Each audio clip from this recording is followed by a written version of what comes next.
आज आखिरकार चौधरी निज़ामुद्दीन ने अपना आखिरी वार किया है। इमरान खान को और शाह महमूद कुरैशी को 10 साल की सज़ा दी गई है। जी हाँ, 10 साल की शाह महमूद कुरैशी को, 10 साल की इमरान खान को। लाइफ इम्प्रिजनमेंट जो होती है, सज़ाए जो उम्र कैद जिसे आप कहते हैं, वो 14-15 साल की होती है। तो अब ये 10 साल की सज़ा दी गई है।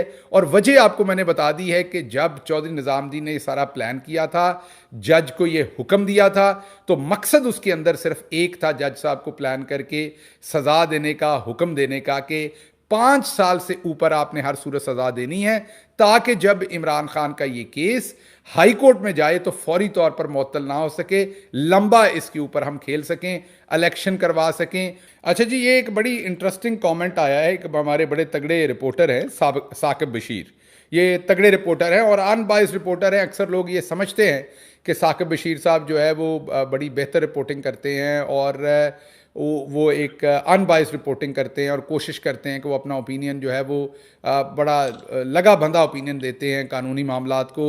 हैं तो वो वकील तो नहीं है, लेकिन क्योंकि जी कोर्ट जी जी रिपोर्टिंग करते हैं, बट कोर्ट रिपोर्टिंग करते, बहुत पर नाम है। मोतबर नाम है। उन्होंने अभी एक ट्वीट किया है, उन्होंने कहा है कि ये 1 महीने से ज़्यादा, ये नई इलेक्शन के बाद जैसी अपील लगेगी, 1 महीने से ज़्यादा ये नहीं लटकेगा और ये मुअत्तल हो जाएगा फैसला हाई कोर्ट के अंदर जाकर। इसकी जो उम्र है ये, या दूसरे लफ्ज़ों में उर्फ़ आम में कह सकते हैं कि उन्होंने कहा 1 से 1.5 माह में ज़मानत हो जाएगी। इस तरह ट्रायल करके केस ख़त्म हो चुका। साकिब बशीर कोर्ट रिपोर्टर, ये उन्होंने कहा जी कि ये ट्रायल ही एक किस्म का, जो इन्होंने इसके अंदर जो कुछ कर दिया उसके बाद एक किस्म का ये ट्रायल ही खत्म कर दिया, ये साकिब बशीर ने ये कहा है। तो आप उनकी बात से एग्री करते हैं, डिसएग्री करते हैं? जी जी, मैं उनकी बात से एग्री करता हूँ। ये बिल्कुल ऐसा बिल्कुल ही ऐसा होगा और ऐसा शायद होना भी चाहिए। हाँ जी जी। बिल्कुल ठीक है, बिल्कुल ठीक है। अब मेरे साथ साबिर शाकिर साहब हैं, उनको लेते हैं अगर उनके पास वक्त हुआ थोड़ा सा। साबिर साहब, अस्सलाम वालेकुम। वालेकुम सलाम। साबिर साहब, आप लाइव हैं और लोग आपको सुन रहे हैं। ये जो भी फैसला हुआ, ट्रायल आपने देखा, जारी बात है आप अपने यूट्यूब चैनल पे इसका ओपिनियन दे चुके होंगे, लेकिन मैं चाहता था कि लोग आपको सुने। आपका क्या ओपिनियन है? सारी ज़िंदगी आपने कोर्ट्स कवर किए हैं, सारी ज़िंदगी सहाफ़त की है, ट्रायल देखे हैं, पहला ट्रायल नहीं देखा आपने। ये इसके ऊपर आप क्या कहेंगे जो आज हुआ है और जिस तरीके से हुआ है?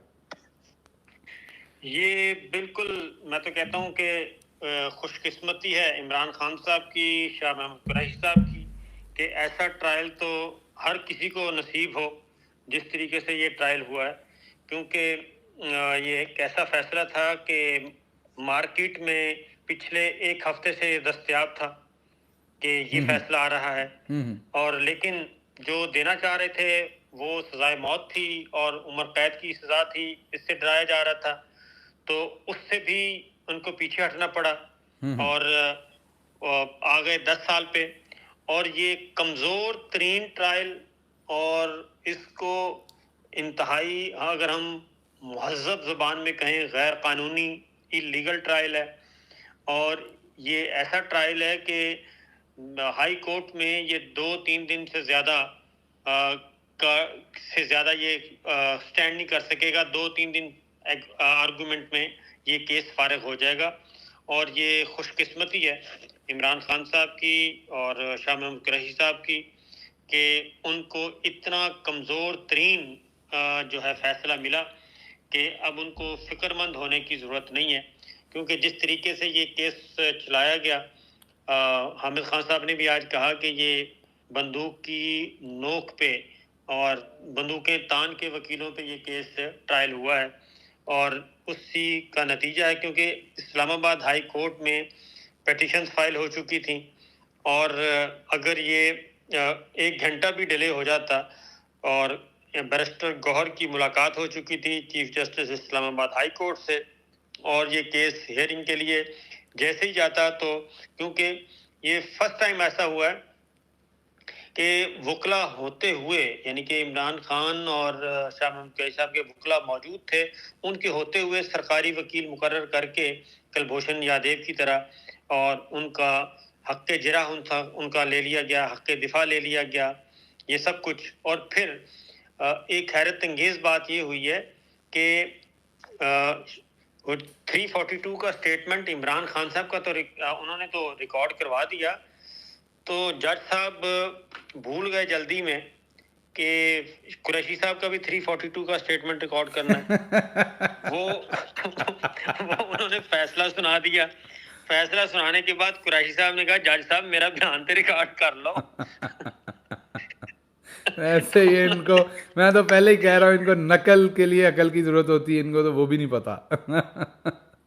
अच्छा। उन्होंने कहा कि जज साहब अभी मेरा बयान रिकॉर्ड नहीं हुआ, मेरा बयान तो रिकॉर्ड कर लें। तो जज साहब उस वक्त तक कमरा अदालत में से जा चुके थे। तो ये तो मैं कहता हूं कि असाबी जंग, नफ्सियाती जंग, सारी की सारी आज मेरा ख्याल है कि इन्होंने जीत ली है, क्योंकि ये स्ट्रेटेजी समझ नहीं आ रही थी बाकी लोगों को, और वो तनकीद कर रहे थे, ये वकील क्या कर रहे हैं, ये करना चाहिए, वो करना चाहिए। तो आज एग्जॉस्ट हो गए जो हैं इमरान खान साहब के मुखालफिन सारे, और उन्होंने जल्दी जल्दी फैसला सुनाने में ही आफियत समझी और पतली गली से निकल गए। अच्छा, ये बताइए कि ये जब शाह महमूद कुरैशी साहब ने जज साहब को कहा कि जी मेरा तो बयान आपने रिकॉर्ड ही नहीं किया, ये मेरा ख्याल 342 का बयान होगा, तो जज साहब तो निकल गए। लेकिन ये जो क्रॉस क्वेश्चनिंग हुई, जारी बात है, मेरे ख्याल डरते इस बात पे थे कि कहीं इमरान खान जनरल बाजवा को ना बुला लें क्रॉस क्वेश्चनिंग के लिए, या उनके वकील ना रिक्वायरमेंट कर दें, इसलिए सरकारी वकील ही रख के काम चला लें और ये जल्दी से हम सजा दे के बाहर निकले। ये ऐसा ही हुआ है ना, इन्होंने एक तो, लेकिन इमरान खान साहब ने तो अपना काम कर दिया ना 342 के बयान में। हाँ हाँ, इमरान खान साहब ने जो 342 का बयान, इनका ख्याल था कि जो हम सवालनामा लिख कर देंगे उसके अकॉर्डिंगली इमरान खान साहब से जवाब ले लेंगे। तो उन्होंने जज साहब से कहा, उन्होंने कहा जी पहले तो मुझे ये बताएं ये 342 का स्टेटमेंट होता क्या है। हाँ। उसके बाद उन्होंने कहा जी 342 का स्टेटमेंट है कि आपने अपने दिफा में कुछ कहना है तो कह लें। तो उन्होंने कहा कि फिर ये जो लिखा हुआ है ये आप अपने पास रखें, मैं जैसे इमरान खान साहब का है कि मैं खुद फिर अपना स्टेटमेंट मैं खुद रिकॉर्ड करवाता हूँ। उन्होंने कहा जी ठीक है आप करवा दें। तो उन्होंने जो कहा, उन्होंने बताया कि जनाब ये जो साइफर है ये मिलिट्री सेक्रेटरी वजीर आज़म हाउस की जो सिक्योरिटी की रिस्पॉन्सिबिलिटी है ये मिलिट्री सेक्रेटरी की है, सेक्रेटरी टू प्राइम मिनिस्टर की है और चीफ सिक्योरिटी ऑफिसर की है। तो जब ये साइफर की कॉपी का कहा गया कि ये साइफर कॉपी मिसप्लेस है, तो मैंने मिलिट्री सेक्रेटरी से कहा कि आप, मिलिट्री सेक्रेटरी थे उस वक्त ब्रिगेडियर अहमद महमूद। जी जी, ऐसा ही है। और जहन में रखिएगा ये जो मैं बात कर रहा हूं, उसके बाद फिर आपको एक ट्वीट की तरफ जाना पड़ेगा। जी जी। तो मिलिट्री सेक्रेटरी, वो ट्वीट कहीं आप जिक्र जो मोहित पीरजादा साहब का ट्वीट है उस पर तो नहीं कर रहे कि वो उनको मोहित पीरजादा साहब ने एक खबर ब्रेक किया है अपने सोर्सेज से कि उनको मिलिट्री सेक्रेटरी जो इमरान खान के ब्रिगेडियर अहमद थे, वो मोहित पीरजादा साहब के मुताबिक वो बुध वाले दिन जो है वो गए थे अपने दफ्तर, बुध वाले दिन उनको गायब कर लिया गया, वो कभी भी वापस अपने घर नहीं आए बुध वाले दिन से अभी तक, और किसी को पता नहीं कि वो कहां पर हैं। आप उस ट्वीट का जिक्र कर रहे हैं? हाँ, उसी का। ठीक है। तो उन्होंने कहा जी कि मैंने मिलिट्री सेक्रेटरी से कहा कि इसकी आप इंक्वायरी करें। तो उन्होंने कहा कि 3.5 साल में ये वाहिद डॉक्यूमेंट है जो मिसप्लेस हुआ। और उसके बाद मिलिट्री सेक्रेटरी के उन्होंने कहा कि मैं मिलिट्री सेक्रेटरी से एक ही दफ़ा थोड़ा सा सख्त हुआ हूँ और वो इस मसले पे हुआ। तो मिलिट्री सेक्रेटरी ने 2 दिन बाद बताया कि सर कॉपी नहीं मिली। तो उन्होंने, इमरान खान साहब ने कहा कि साइफर की जो कॉपी है वो किसी एक एडीसी के जरिए जनरल बाजवा ने चोरी करवाई है। अच्छा, इंटरेस्टिंग। एक एडीसी के जरिए जनरल बाजवा ने चोरी करवाई है। ये स्टेटमेंट आज उन्होंने रिकॉर्ड करवा दी है। ठीक है, ये हम अपनी तरफ से नहीं बता रहे। ठीक है। तो ये स्टेटमेंट उन्होंने दे दी आज, और उन्होंने कहा कि ये बुनियादी तौर पे जनरल बाजवा और लू को बचाने के लिए सब कुछ किया गया। और फिर बाजवा मुझे कहते रहे, डराते भी रहे कि जी इसको, इस इशू को न छेड़ें, साइफर के मामले को। वो इस पे भी कहते रहे, लेकिन ये सारा कुछ एक साजिशों का ताना बाना था, और इसमें जनरल बाजवा जो है वो उसमें शरीक थे और वही सब कुछ कर रहे थे। और वो सब कुछ इसलिए कर रहे थे कि उन्होंने किया हुआ था, कमिटमेंट कर ली थी नवाज और शहबाज से कि मैं आपको लेके आता हूं तो आप मुझे एक्सटेंशन देंगे। ये आज उन्होंने रिकॉर्ड करवा दिया। ठीक है, ठीक है, बिल्कुल ठीक है। तो ये आपके ख्याल में ये जो रिकॉर्ड उन्होंने करवा दिया, इसमें आप ये समझ सकते हैं कि इस बयान का कोई फ़ायदा होगा इमरान खान को? ऊपर जब जाएगा ये किसी ऊपर वाली अदालत में जाएगा, ये ज़ाहिर बात है। तो आप साबिर शाकिर साहब ये समझते हैं कि इसका इमरान खान को किसी किस्म का फ़ायदा होगा? 100% फ़ायदा होगा। अच्छा जी। और मैं तो वही कह रहा हूँ कि ये खुशकिस्मती है इमरान खान साहब की कि उन्हें इतना कमज़ोर तरीन फैसला मिला है। अच्छा जी। इससे कमज़ोर तरीन ट्रायल, इलीगल ट्रायल और कमज़ोर तरीन फैसला हो ही नहीं सकता। अभी मैं कोशिश करता हूं, हमारे एक सीनियर वकील हैं राणा अब्दुल शकूर, उनसे मैं बात करने की कोशिश करता हूं। उनको मैं लाइन पे लेता हूं, कोशिश करते हैं कि उनसे ओपिनियन लें कि जो इमरान खान को सज़ा सुनाई गई है वो उसके ऊपर उनका क्या ओपिनियन है। ये जब हाई कोर्ट में जाएगी और या सुप्रीम कोर्ट में जाएगी तो इसके ऊपर क्या होगा। अस्सलाम वालेकुम राणा साहब। जी वालेकुम अस्सलाम। आप राणा साहब मेरे साथ लाइव हैं इस टाइम, आपको आवाम सुन रही है। तो आपसे सवाल मेरा ये है कि अभी तक आप टेलीविज़न पर सुन चुके होंगे कि राणा अब्दुल शकूर हैं। सबसे पहले तो मैं बता दूं कि सीनियर एडवोकेट हैं, हमारी पार्टी के अहम रुकन भी हैं। ये लाहौर हाई कोर्ट में प्रैक्टिस करते हैं, सीनियर वकील हैं, मेरे बहुत सारे केसेस में अपीयर हो चुके हैं। पार्टी के साथ बहुत इन्होंने जो ILF और पार्टी के मुकदमात हैं उनके अंदर बहुत खिदमात अंजाम दी हैं। राणा साहब आपसे लीगल ओपिनियन चाहिए कि ये जो सज़ा इमरान खान साहब को सुनाई गई है 10-10 साल की, इस पर आपका लीगल ओपिनियन क्या है? देखें गिल साहब, बात यह है कि ट्रायल होते हैं CRPC के तहत और कानून के तहत जो है ना जी सजा सुनाई जाती है। जब CRPC के तकाजे ही पूरे ना हो तो वो कानून के जो तहत सजा सुनाई ही नहीं जा सकती। इस ट्रायल में जो अब तक जो सामने सूरत हाल आई है उसमें जो CRPC के मरवजा जो कवायद हैं जिसके जरिए रोजमर्रा ट्रायल होते हैं उनको बड़े बुरे तरीके से वायलेट किया गया है। देखें ये जो ट्रायल है, एक तो ये है कि ये जेल के अंदर जो ट्रायल किया गया है इसका माहौल ही वो ट्रायल वाला नहीं था। ट्रायल के लिए आज़ादाना माहौल बड़ा जरूरी है। आज़ादाना माहौल के बगैर कोई फ्री ट्रायल का तस्वर ही नहीं है, कॉन्स्टिट्यूशन भी इसकी इजाजत नहीं देता।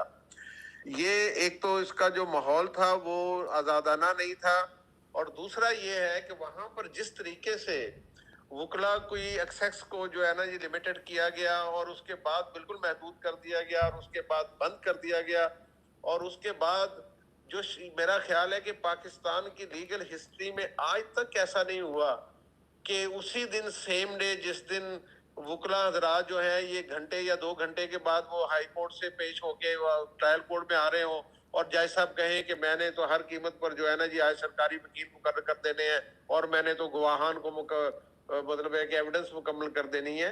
ये सारी की सारी सिचुएशन जो है ये ना सिर्फ अनकॉन्स्टिट्यूशनल है बल्कि टोटली तौर पर अनवारंटेड बाय लॉ है। तो ये तो एक आप कह सकते हैं कि इसमें आपने मुझसे लीगल ओपिनियन मांगी है, तो इसमें तो लॉ को अप्लाई ही नहीं किया गया। जी जी। तो इसमें लीगल ओपिनियन हम क्या दें कि इस पर तो लॉ अप्लाई होता तो हम बताते कि ये प्रोसीजर सही हुआ है या गलत हुआ है। यहाँ तो सिरे से लॉ को एक साइड पर रख दिया गया है। ये तो हमें ऐसे मालूम होता है कि जैसे ये कोर्ट ऑफ लॉ नहीं है, ये तो कोर्ट ऑफ विशेज है। तो ये तो मैं समझता हूँ कि लॉ के मुताबिक फैसला नहीं किया गया, ये तो ख्वाहिशात के मुताबिक और वो ना जाने किन कुव्वतों के कहने पर यह फैसला किया गया। ये दुनिया की किसी अदालत के अंदर किसी तरीके से ऐसा कोई केस नहीं चलाया जा सकता कि आप किसी को वकील ना दें उसकी मर्जी का, उसको वकील की सहूलत मैसर ना हो, उसका हक जो है अपने आप को दफा करने का अगर वो मौजूद ना हो, तो फिर वो अदालत नहीं है। फिर तो आप किसी को पकड़ के जो दिल करे आप सजा दे सकते हैं। अगर आपने एक अदालत को अदालत कहना है और आपने एक ट्रायल को ट्रायल कहना है और इंसाफ के निज़ाम को आपने कहना है कि ये इंसाफ का निज़ाम है, तो फिर आपको तमाम तकाजे उसके पूरे करने पड़ेंगे। और जो इंसाफ के तमाम तकाजे होते हैं वो ये कि एक ओपन फेयर ट्रायल हो जिसके अंदर ओपननेस और फेयरनेस नजर आए, वकला को अपना काम करने की इजाज़त दी जाए। अब इमरान खान को ये और शाह महमूद कुरैशी को ये जो 10-10 साल की सज़ा दी गई है जेल की, ये बुनियादी तौर पर इसका मकसद क्या था? इसका मकसद ये था कि इलेक्शन में अब रह गए चंद दिन, हफ्ते के करीब टाइम रह गया, 8-10 दिन, उस टाइम के अंदर आपका दिल तोड़ दिया जाए, आपको ये पैगाम दिया जाए कि इमरान खान की कहानी हमने ख़त्म कर दी है सियासी तौर पर, इमरान खान अब ख़त्म हो गया सियासी तौर पर, इमरान खान को तो 10 साल सज़ा दे दी है, इमरान खान तो अब इलेक्शन में हिस्सा क्या लेना, इमरान खान तो 10 साल के लिए बंद हो गया अंदर, इमरान खान को किसने छोड़ना है, इमरान खान ने जीतना नहीं है,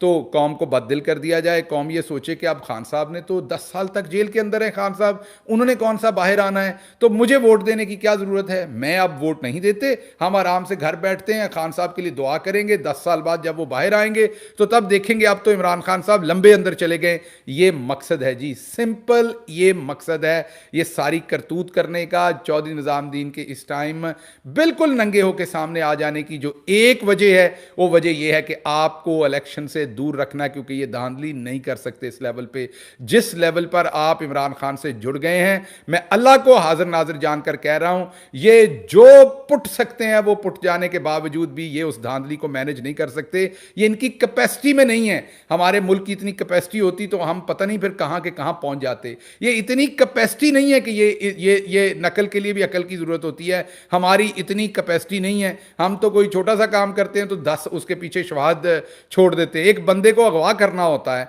एक बंदा अगवा नहीं करना आता। हमारी तो हालत यह है, एक बंदे को उठाना होता है तो फुटेज 15 मिनट के बाद जो है वो सोशल मीडिया पे चल रही होती है। इतनी तो काबिल हमारे इदारे हैं, इतना तो काबिल हमारा सब कुछ है पाकिस्तान के अंदर कि एक बंदे को अगवा करना है ना, वो भी दुरुस्त तरीके से नहीं किया जाता, उसके भी 25 निशान छोड़े हुए होते हैं। तो आपको लगता है कि 12 साढ़े 12 करोड़ वोटर जब वोट डालेगा उस दिन, तो कौन माइका लाल जो है वो 12 साढ़े 12 करोड़ की जो है वो धांधली कर लेगा? कौन रोक लेगा उस समुंदर को, अवाम के समुंदर को? आपका सिर्फ दिल तोड़ना मकसद है, आपको सिर्फ मायूस करना मकसद है, आपसे सिर्फ गुस्से में रिएक्शन करवाना मकसद है। रिएक्शन करवा के फिर 9 मई की तरह का वाकया करवाकर पाकिस्तान तहरीक इंसाफ और इमरान खान के ऊपर झूठे जाली तरीके से वो मामला डालना इनका सिर्फ और सिर्फ मकसद है, और कोई मकसद नहीं है। इस टाइम में आपको बड़ा वाज़ेह तौर पर बता दूं, इसलिए ये जहन में रखिएगा कि अगर आप समझते हैं, अगर आप ये समझते हैं कि आप इमरान खान के वाकई ही सच्चे सिपाही हैं, और आप ये समझते हैं कि आपने इमरान खान को किसी भी तरह से आपने इमरान खान को जो है वो उसका साथ देना है, उसके साथ खड़े होना है, तो फिर ये जहन में रखिएगा कि आपने हर सूरत इस टाइम काम डाउन रहना है, आपने हर सूरत इस टाइम फोकस रहना है, आपने हर सूरत इस टाइम कोशिश करनी है कि कानून को हाथ में नहीं लेना। हाँ, आपने एहतजाज करना है, वो आपका हक है, आवाज़ उठाएं, अपने घरों से बाहर निकलें, लेकिन पुरअमन रहना है। किसी जगह पर आपने इश्तियाल अंगेज़ी नहीं करनी, कोई और इश्तियाल अंगेज़ी करता भी है आपने उसमें इंगेज नहीं होना। आपका भी एक मकसद है, आपकी सारी तौहीन का एक ही तरीका बदला लेने का। अपने लीडर इमरान खान को, जो आप सबकी जंग लड़ रहा है, उसको क्या ज़रूरत है 70 साल की उम्र में ये सब मुसीबतें उठाने की? उसने को मिलें बनाई हैं, उसने को फैक्ट्रियां बनाई हैं, उसने को मेफेयर में जाके अपार्टमेंट बनाए हैं, उसको क्या ज़रूरत है इस सारी बकवास में से, इस सारी बेशर्मी में से गुजरने की जो उसके साथ किया जा रहा है?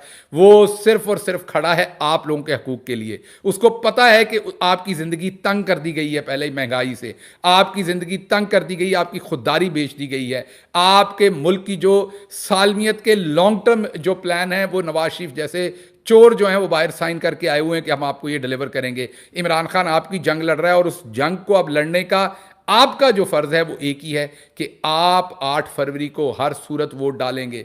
8 फरवरी वाले दिन अगर आपने वोट ना डाला तो फिर ये कामयाब होंगे। अगर आप वोट डाल गए तो ये तमाम सज़ाएं, ये तमाम अदालतें, ये सब कुछ जो है वो बेकार है।